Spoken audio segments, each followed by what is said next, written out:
أهلا بيكم في مطبخ السعادة. النهاردة عندنا طريقة بسيطة وسريعة لعمل الحليب المكثف المحلى في المنزل، ودي المقادير. أول حاجة عندنا معلقة زبدة تقريبا بدرجة حرارة الغرفة، وعندنا كوب من الحليب البودر، وكوب من السكر، ونص كوب ماء مغلي، ورشة فانيليا. وأهم حاجة نتأكد إن وعاء الخلاط بتاعنا بيستحمل الحرارة. أول حاجة نحط المية المغلية، وبعدين معلقة الزبدة بالشكل ده،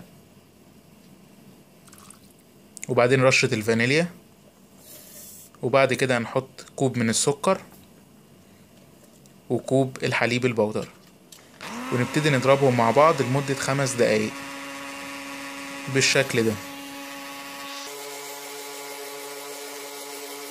وبعد كده بنصبه في البرطمان بالشكل ده، وبنسيبه بس يتهوى 10 دقايق عشان بيكون سخن. وبعد كده بنغطيه وبندخله التلاجة، وبتكون مدة صلاحيته من 4 أيام ل7 أيام بالكتير.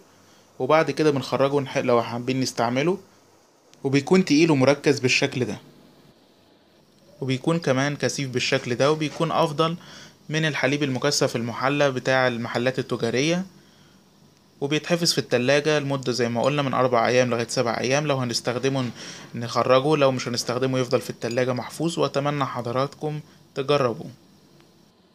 بتمنى الفيديو يكون عجب حضراتكم، ولو عجبكم ما تنسوش لايك على الفيديو واشتراك في القناة، وممكن تتابعونا على مواقع التواصل موجودة أمام حضراتكم.